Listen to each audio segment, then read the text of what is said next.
high-speed USB. All summit sessions will be available on demand, and each of our presenters also has a microsite loaded with more opportunities for skill building and professional development. We also have prizes. Get a drawing entry each time you register for a live session for your chance to win some All About Circuit swag or a Pick It Yourself grand prize. And now it's time for today's keynote, brought to you by Breadboard. Breadboard is changing the way engineers design and source. Get 80% faster procurement, up to 20% lower cost, and bombs in minutes, not days, for fewer errors and faster launches. Don't get left behind. Start building smarter at breadboard.com. Today, we're joined by Joaquin Torrecilla, Vice President of Software Transformation at Keysight. For full transparency, in addition to hosting events like this, I also work at Keysight, so I get to wear two hats today. Joaquin started his career helping engineers in the early days of Bluetooth and has had a hand in developing the wireless communication tech we all use every day. He contributed to 2G through 5G specs as part of 3GPP and is here to share what's hot in wireless communications today, including the latest 5G trends like non-terrestrial networks, what's on the horizon for 6G, and the rise of software in the test and measurement industry. Joaquin, thanks for being here. I've really been looking forward to this. Thanks for inviting me. It's great to be here with you.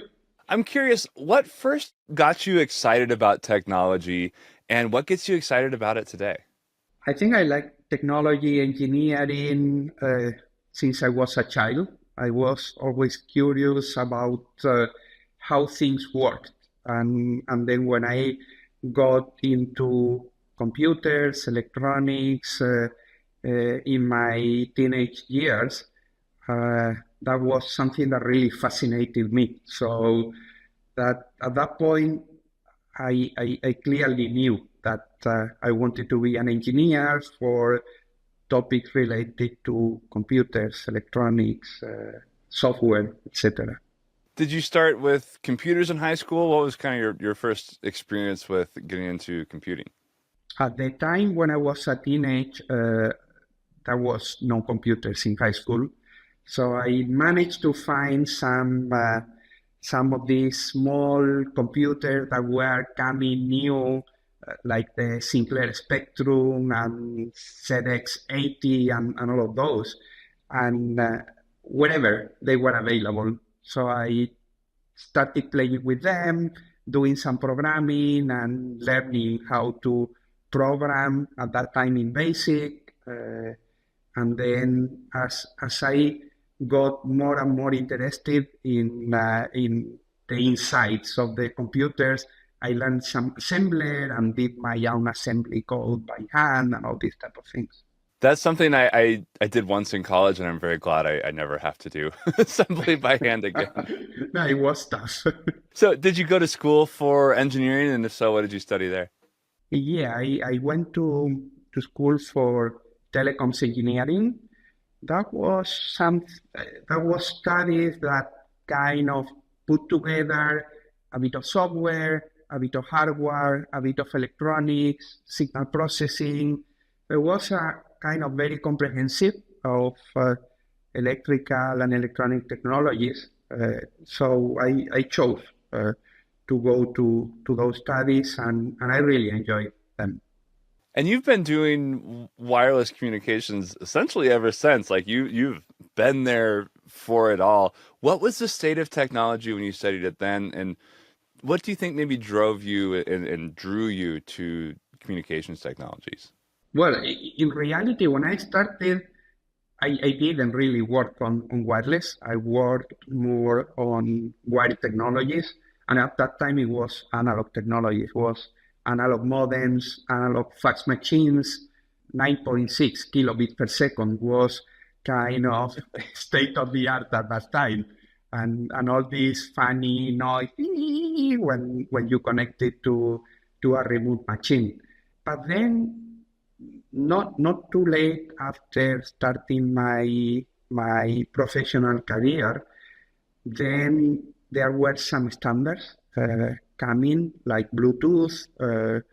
Bluetooth was late 90s, first contact with them, and that somehow aligned with the interest of the company I was working on to expand beyond just providing test and measurement services and creating our own testing technology for that. And then from there, we moved from Bluetooth to other technologies that came later, like 3G, 4G, 5G, WiMAX, and a few others. So you started then at a test as a service company? Is that what I heard? Yes, yeah. I started in a company called Setecom, Spain. I was a relatively small company in Malaga, in the south of Spain. I was kind of a not so natural place for that type of business. So we quickly found out that we needed to go outside our geographical zone and find customers all over the world. And that gave us lots of connections with all the leaders in the communication sector, and that somehow helped us to engage in new technologies as they were being discussed and developed. That's one of the things that I personally love about being in the test and measurement industry is we don't necessarily just focus on one technology and focus on ramping up one chipset and getting it integrated and deployed. We get to work with so many different technologies all at the same time. Do you have any favorite technologies throughout the eras? Different generations or versions of things that you're maybe especially fond of or you worked on in your early years? Well, I have very good memories of Bluetooth. That was kind of the first technology that we implemented in commercial test solutions, both RF and protocol testing. And it was a good success story for the company. And we learned a lot. We learned a lot, starting from zero in a completely new area, competing with big companies. At that time, we were competing with Roman Shorts, with Agilent, with many others, and that was a big learning experience.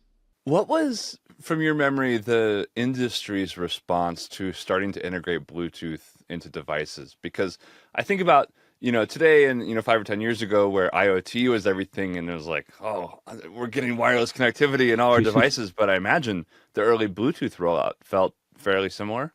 I remember being in one of the very first Bluetooth meetings when they started thinking that they would need a kind of certification process. At that time, Bluetooth was not well known anywhere. It was not in the news. But as soon as it started to go into the news, it was like, wow, this is the standard that will make all cables disappear. And we look at that 30 years later, or 25 years later, it made disappear some cables, not all of them, obviously.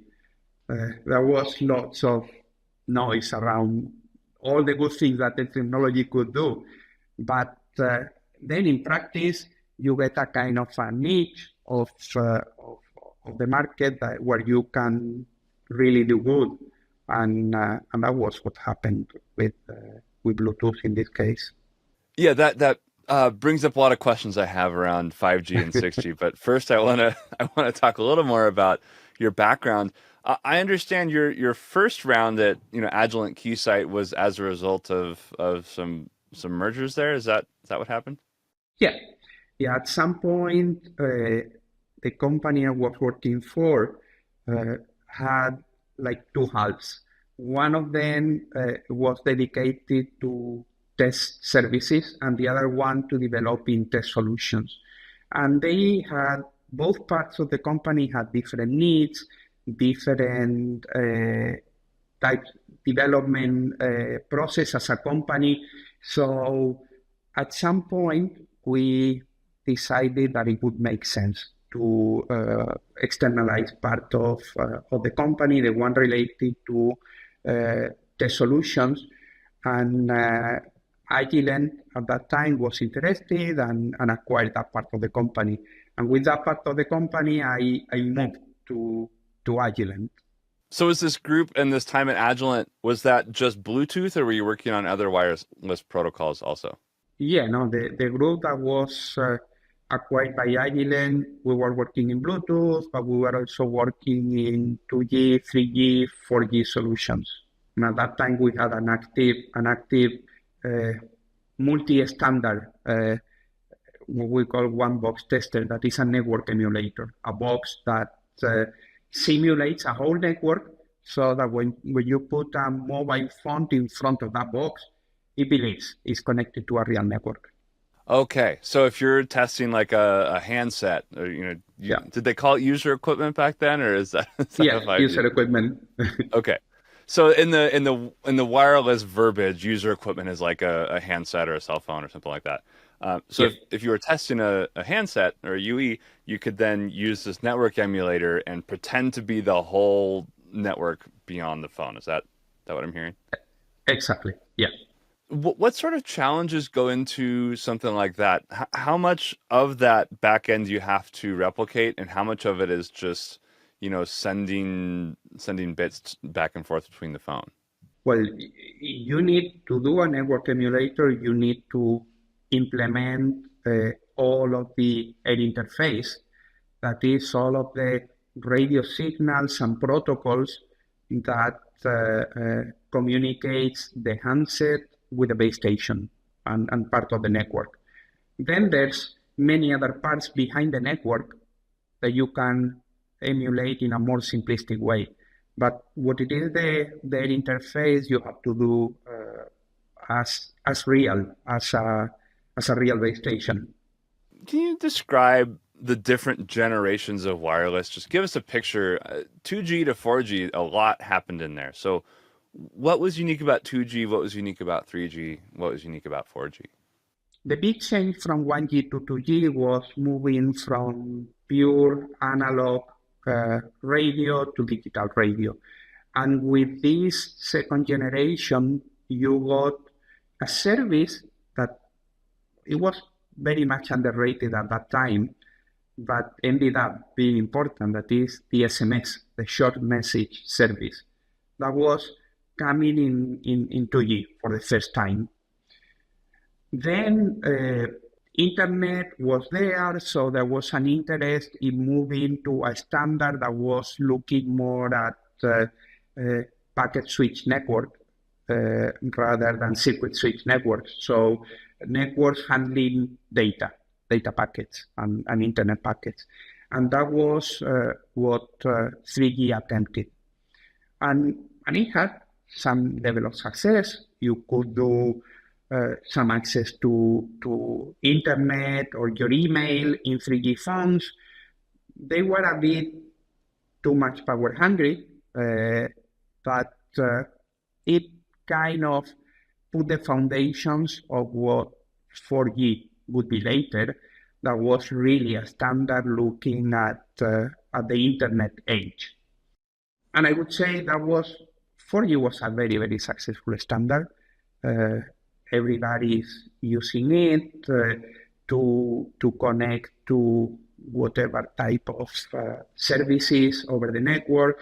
Then it came all of this ecosystem of apps running in the phones and created a kind of new use model for phones that came with 4G, and that has been kind of inherited in the 5G era. And you've been involved in the 3GPP group for quite a while now. Can you share some of your involvement in that group and the role of that group in driving wireless technologies? Yeah, I've been participating in 3GPP for many, many years. I was mostly participating in a group called Run Plenary. That is the group that oversees and coordinates all of the activities of the different RAN groups. RAN is Radio Access Network, and there's groups RAN 1 up to RAN 5 that focus on the physical layer, on the protocol layers, on the network itself, on performance specifications or on test specifications.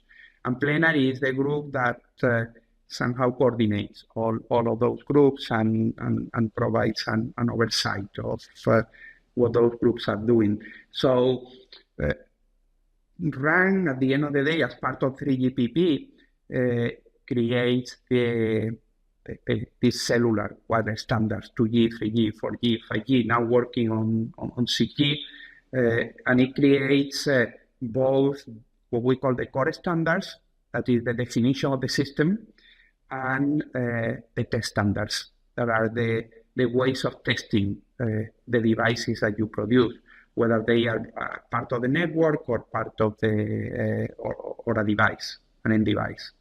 That was one of the things that I was not aware of until I started at Keysight, where there's the standard, right, where you want to get the sticker, you can say this is USB compliant or 5G compliant.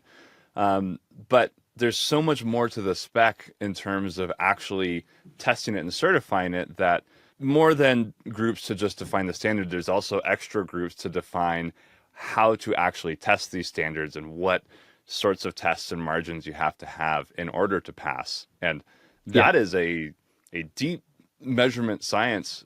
Can you share some kind of stories from the field of developing those standards, and what sorts of conversations happen in those meetings?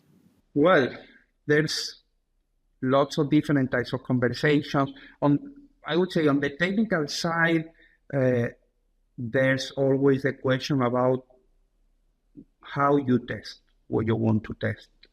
And sometimes it's challenging, it's new technology coming to the market, you don't really know well how to do that testing, what's the right approach, or you don't have at that time solutions that have the right level of accuracy for the type of device that you want to test. Then there's another discussion that usually happens, that is how much to test. And there's, on one side, imagine network operators, the people that put the networks, they want to make sure that the devices will not mess with the network. Because if they mess with the network, if they put a cell in trouble, that's affecting many users of that cell, for example. On the other hand, you have the manufacturers of devices or whatever that sometimes don't want to have too much overhead of testing. So there's a balance there between how much you test to make sure that the device interoperates well and is not harmful to the network, versus how less you test so that you don't increase the cost of the device artificially too much. Were there any specs, thinking back, and we have the benefit of being able to look back at history and know things now that we didn't know then, were there any specs that didn't quite get that balance quite right? Either they were a little under-tested or maybe a little over-tested? There's several possible responses to that. On one side, I would say usually at the beginning of a new technology, you test a lot. You test a lot because you don't know how those devices will behave, how good they will be compared to the spec. And over time, you reduce a bit that testing because all the manufacturers, they already figured out how to do that well. So usually all those tests just pass.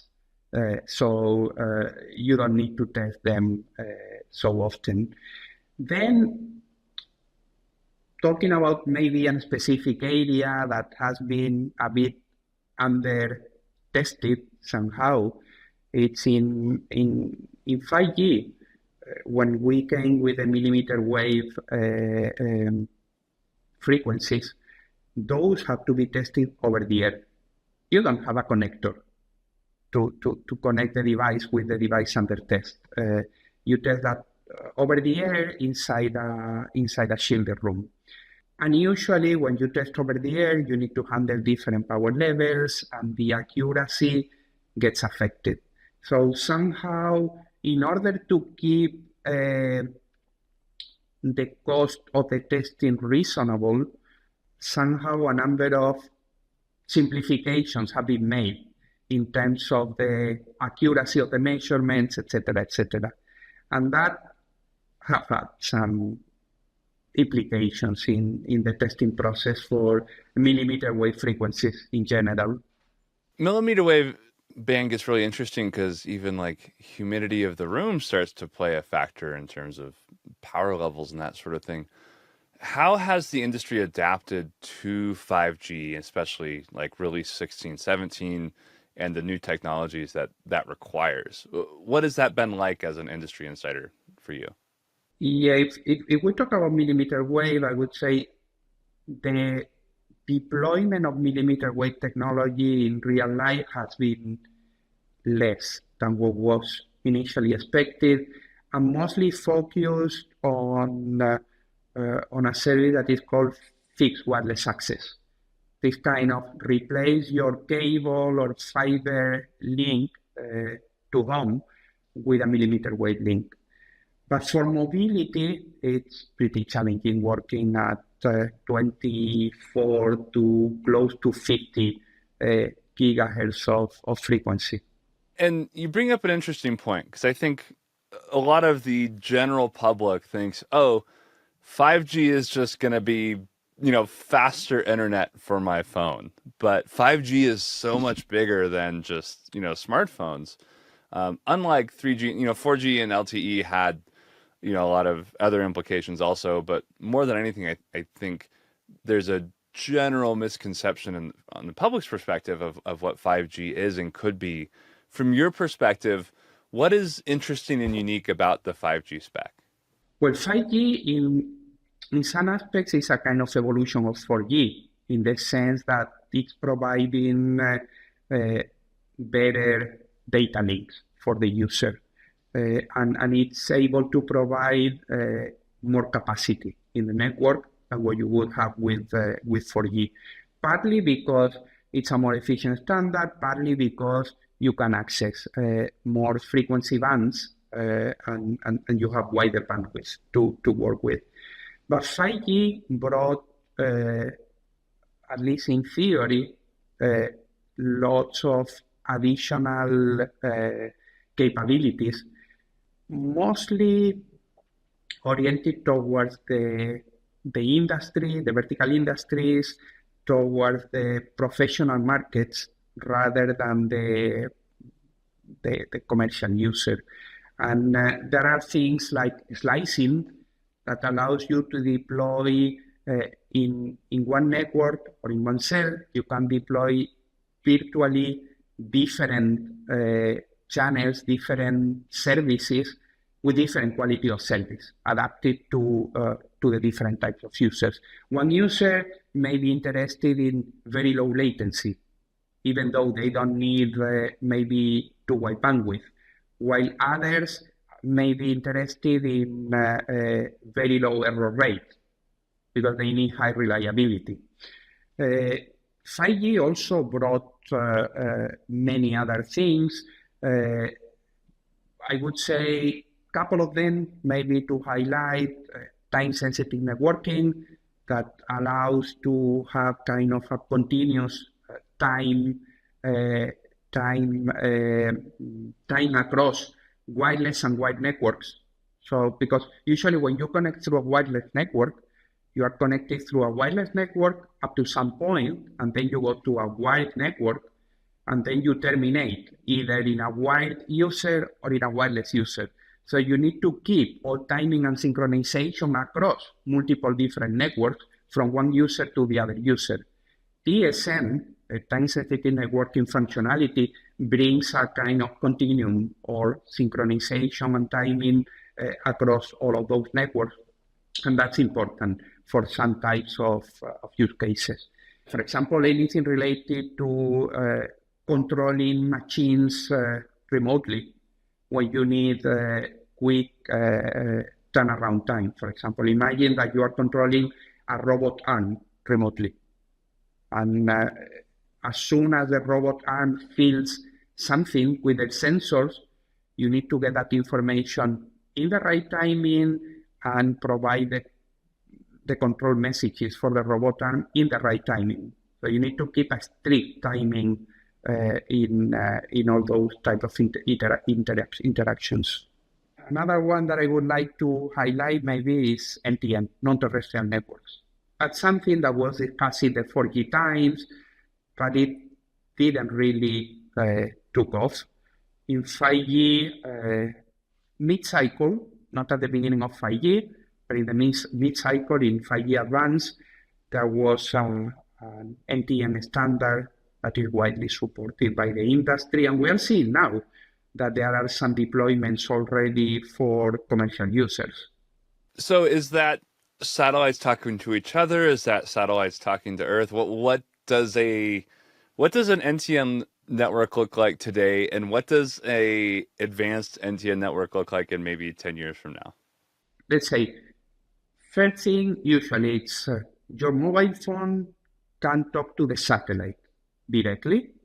There are also options to talk it through the satellite through another intermediate node. But let's say the most public and interesting use case is your phone talks directly to the satellite. Then the satellite would route that signal through other satellites or through terrestrial networks so that you can get to any other user worldwide. But that brings lots of challenges because satellites, especially if they are low Earth orbit, LEO satellites, they move really fast over the horizon. So you just see the satellite for a few minutes, and then your phone needs to connect to the following satellite, to the next one coming, because the one that you were connected, it disappears. So even if you are static, you are doing handovers. Usually when you move with your phone, you do a handover from base station to base station because you are moving on the Earth. Here you can stay static, and then the base stations are moving over your head. So you need to do all these handovers from satellite to satellite. And then there's ways of satellites talking amongst them without going through a terrestrial connection. And there's some work happening there on optic links based on lasers from satellite to satellite. You need lots of precision to point the laser to the receiver of another satellite and send gigabits per second or terabits per second of data. Kind of like 5G space lasers is what I'm hearing. Kind of. Okay, interesting. Well, what sort of engineering techniques go into making this successful? I assume there's got to be some like beamforming, beam steering, phased array work happening here, but is that true? And then what other sorts of techniques are we using to make this possible? Yeah, well, MIMO, beamforming are technologies widely used in cellular, and they will be used more and more in the transition from 5G to 6G. Usually, the higher you go in frequency, the bigger the antenna array that you need, because you need to focus the energy into a smaller area.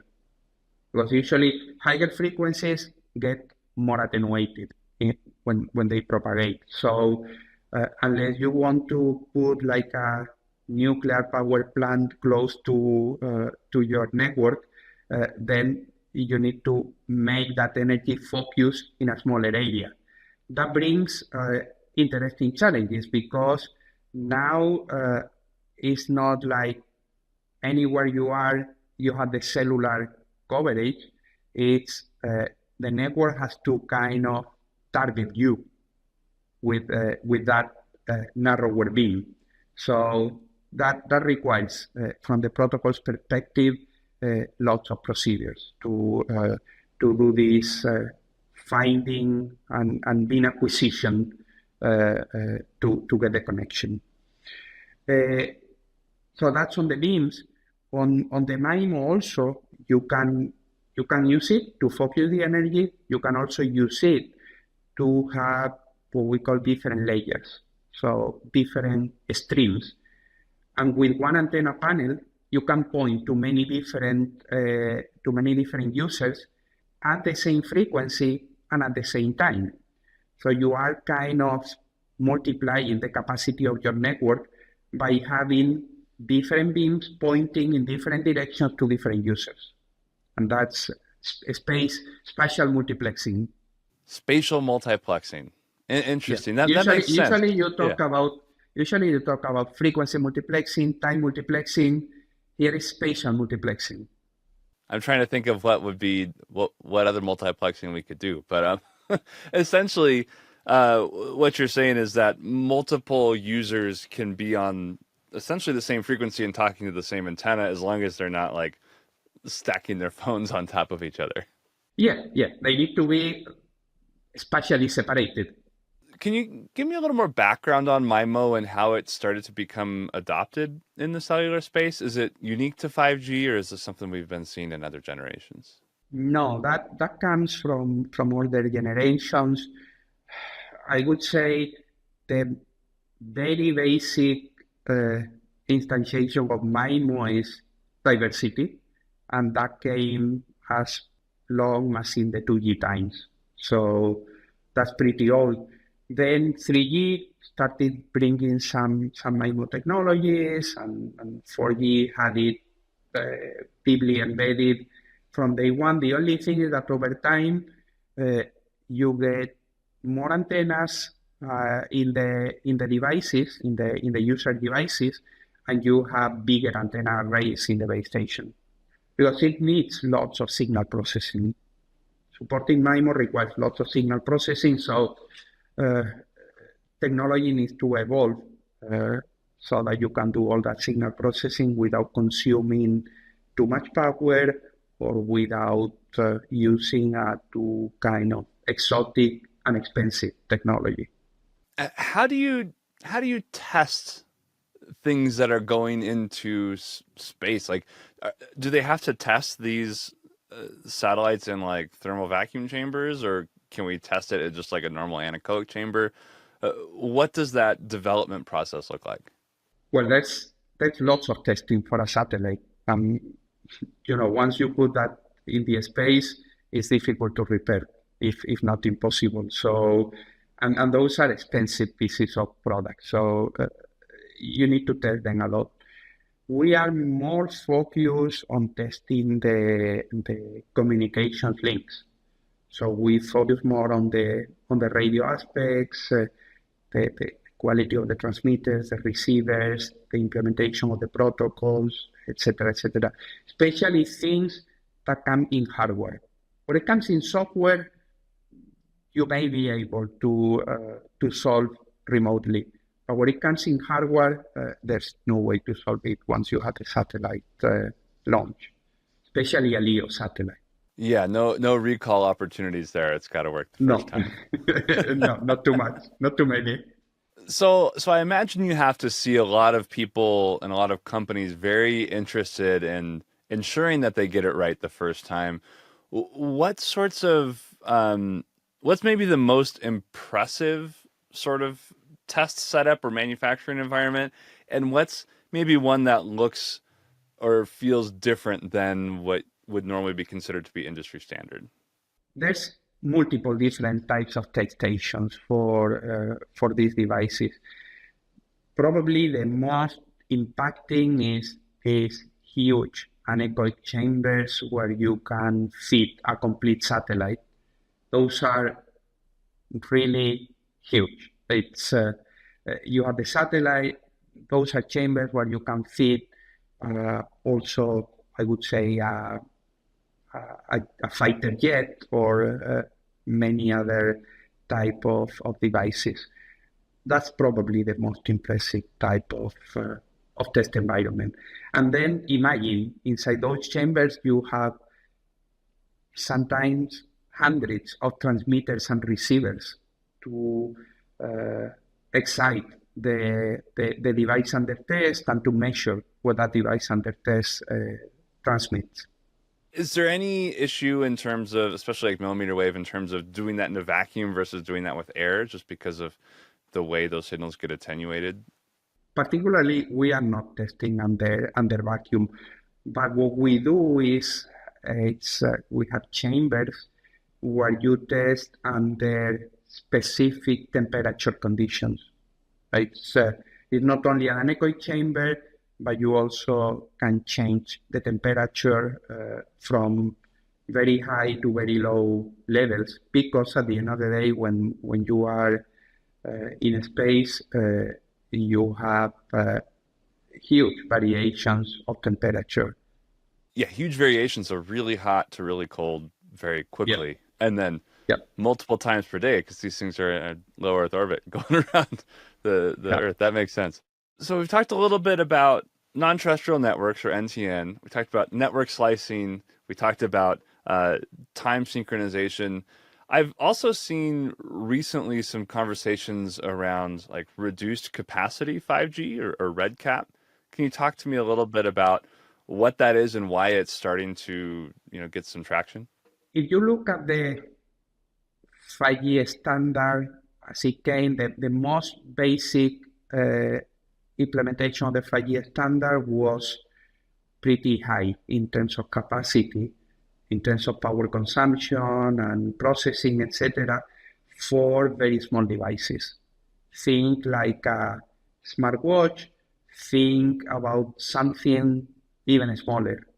Think the devices that you have in vending machines that just send some information about the stock or some errors, alarms, whatever. So there was a need for a 5G standard looking at the Internet of Things. We had a standard for Internet of Things in 4G. And in practice, there's even today multiple devices in the field that are using 2G technology for IoT. They are using GPRS at this really low end in terms of data capacity, but you don't need more for those type of devices or for a thermostat or whatever other thing. So in 4G we had that IoT capacity. Then in 5G at some point that was needed, and then we got the RedCap. And the RedCap has different tiers of capacity, so that you can target lower-end devices or devices that are probably more powerful than a mobile phone of maybe 10 years ago. So essentially, it's not the ultra low latency, it's not the ultra fast or the ultra high data rate. It's kind of this, cost optimized but capacity limited kind of middle ground for 5G. Yeah, and then usually for IoT, you need to define a standard that can support multiple devices in a relatively reduced spatial area. Because you can have multiple of these IoT devices in one area. So that's something that you need to take into account when defining those type of standards. Was this on the radar early on, and there was more of a mindset of like, let's push the envelope with early 5G releases, or has this been kind of cooking the whole time, and maybe just me, Daniel, is now starting to hear more about it? When 5G started the standardization, it was looking mostly, in the first iteration, was looking mostly at the smartphone market, and also a bit on these millimeter wave technologies. We had at that time this IoT standard for 4G, so that was not the most urgent thing.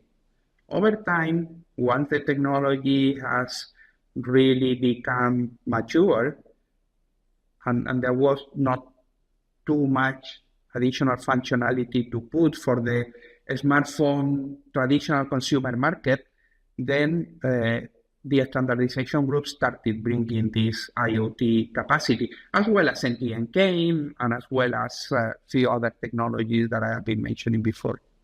So is there more technology just kind of lurking and waiting for 5G, or are we starting to look forward to 6G and what that can offer for us? Well, 6G standard is just starting all the work with the standard. I remember I was in Seoul at the beginning of the year, where we had the first RAN meeting on 6G technology, and we had there about 1,000 people from all over the world, and a couple of hundred presentations from companies, but each of them brought their own view of what 6G would be. After that, the standardization process has started, and now there's even some agreements about what the waveform will be or a few other things. So now the mindset of the industry is more on starting the standardization of 6G than adding many more new functionality to 5G. There will be some functionality coming, but it would be more like improvements rather than something completely new. So we're seeing the infancy of 6G here. Is this exciting for you, or is it like, oh, here we go again? What's kind of your how do you feel about it? Well, I'm not anymore on that because I just changed. I kind of changed jobs in the company, and I'm not so deeply embedded now in 6G as I was in the previous generations. It's always exciting having a new standard coming. On the other hand, there are patterns that repeat over time, and after being in 2G, 3G, 4G, 5G, you somehow know some of the things that will be happening in terms of some types of discussions or whatever. But as I said, I just stopped attending 3GPP a few months ago and moved to a new job in Keysight. So I want to talk more about the software transformation programs that you're running and working on, but can you give us a whiff of what's coming for 6G? And at that early meeting, you said there were like over 200 presentations. What was kind of the range of scope of what people think 6G could be? Yeah, there has been lots of discussion about 6G being an evolution versus something more revolutionary. And there's part of it that will be an evolution. I would say, and that's my personal opinion, that 6G will probably be more like some of the things that we wanted to have in 5G and never came will be implemented in 6G kind of from day one.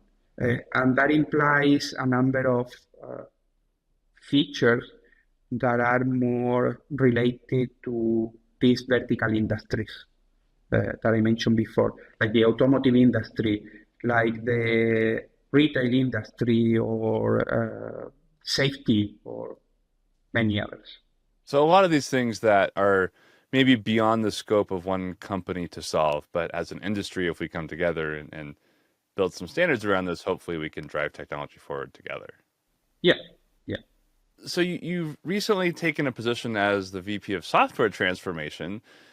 Can you talk through what it looks like to be, in charge of software transformation at a company that historically, since like the 1930s or 40s has been kind of look at all the hardware behind me. More hardware focused. What has that been like for you, and what are some of your key initiatives? The world is changing clearly, and it's moving to more and more software content. So the products that our customers produce have much more software content than before. If you look at the mobile networks, traditionally, the mobile networks were made of lots of dedicated boxes with very specific software inside. Now, a big part of the network runs on standard servers with Linux operating system, and you have their kind of reasonably standard software on it. So all this softwareization is happening across many industries.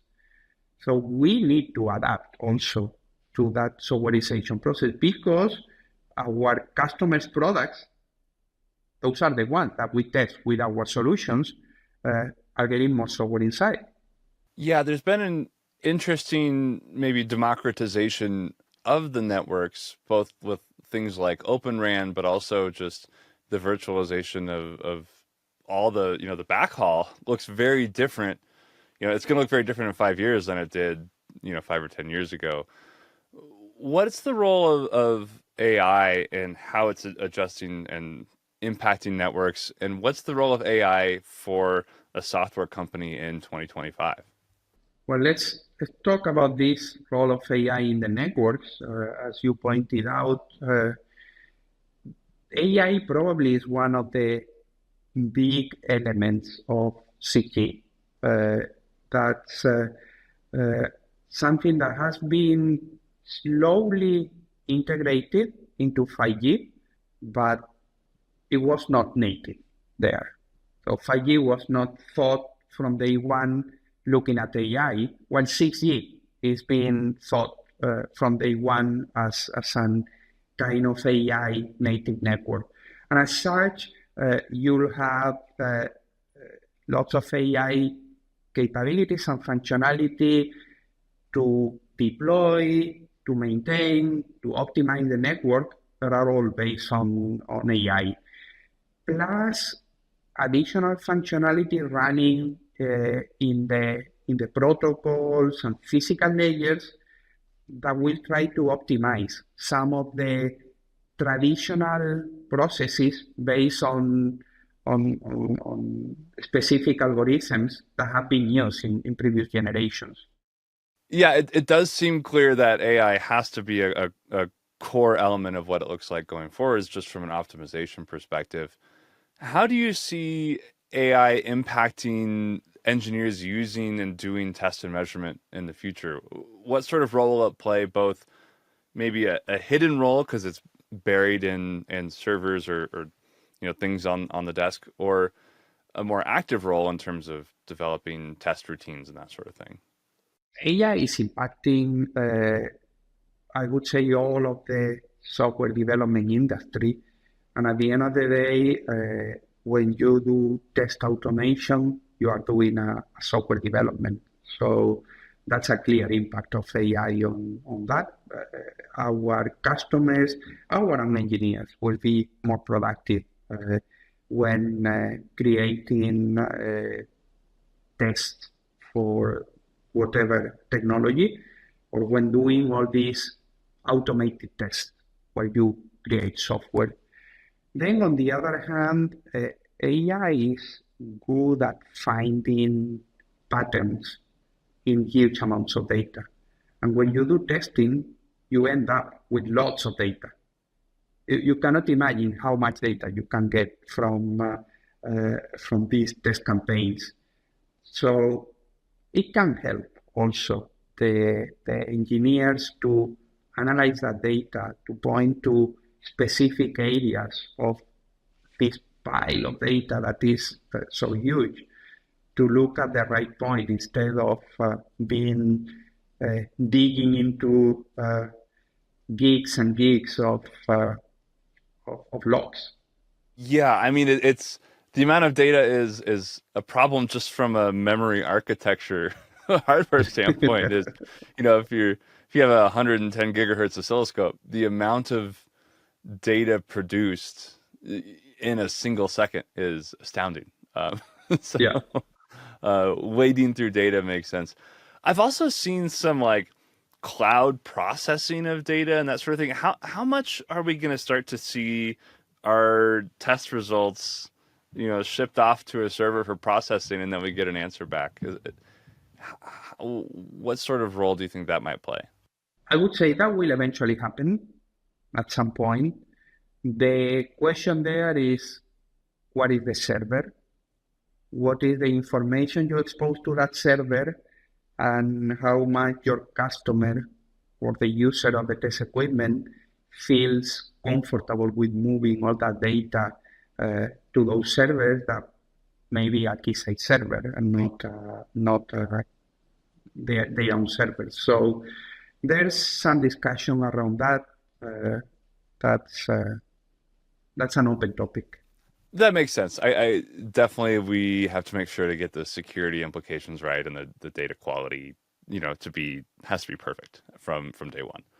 So as you are kind of evaluating the industry of test and measurement for software transformation, what gets you most excited going into 2026? I would say the probably the biggest thing in this year it's AI, definitely. AI is impacting, I would say, everything that we are doing, from design of hardware to creation software to analysis of data. It's a really exciting moment in with all these capabilities that AI are bringing to us. If you didn't answer AI, I might be a little concerned. As a software-looking person right now, it is an extremely exciting time. Yeah. But we are almost out of time for the day, so we like to do some lightning rounds at the end of these. You have spent your career doing test and measurement. What are some tips or advice, or maybe your pitch for why early or mid-career engineers might think about coming into the test and measurement industry? What's in it for them? Okay, yeah. Sometimes people think that these test and measurement engineers, it's a less interesting job than others. I would say when you are in test and measurement, you learn a lot about the systems that you are testing. Usually you even learn more than some of the people that have been working on them, because some people working on them, they know about just one specific part of it. You are looking at the whole system, and it gives you a knowledge of these products, devices, technology that you would not get just by working on a small piece of that product.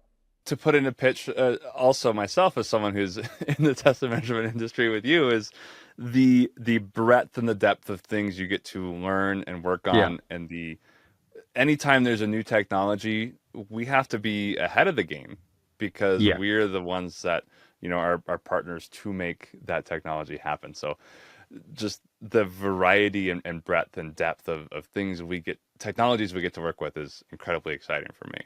Another question for you. If you could change a fundamental law of nature, be it, like how signals attenuate, millimeter wave signals attenuate in, humid environments or something like that, what would you do with that magic wand? What law of nature would you change? well, that's a tough question. Feel free to think And for a moment.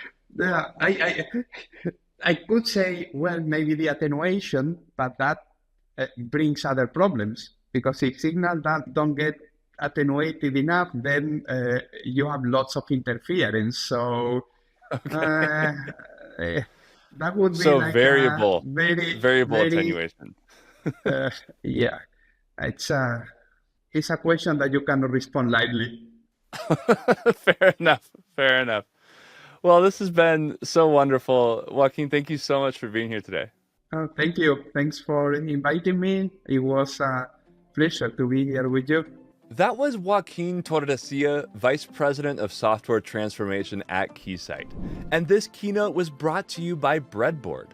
Breadboard is changing the way engineers design and source. Get 80% faster procurement, up to 20% lower cost, and bombs in minutes, not days, for fewer errors and faster launches. Don't get left behind. Start building smarter at breadboard.com. The All About Circuits Summit series happens each Wednesday in October, and all sessions will also be available on demand. Today's live sessions are all about test and measurement and cover topics like phased array and amplifier testing, harmonic measurements of passive devices, and the evolution of USB. Each session you sign up for also gives you an entry into the giveaways, and make sure to check out the microsites from our presenters to learn more about their topics. Thank you for joining me in today's keynote. I'm your host, Daniel Bogdanoff, and I hope you have a great time in today's session. And I'll see you right back here next Wednesday, where I'll be joined by John Cooter, SVP at Synopsys, to talk about IP, ICs, and EDA innovations.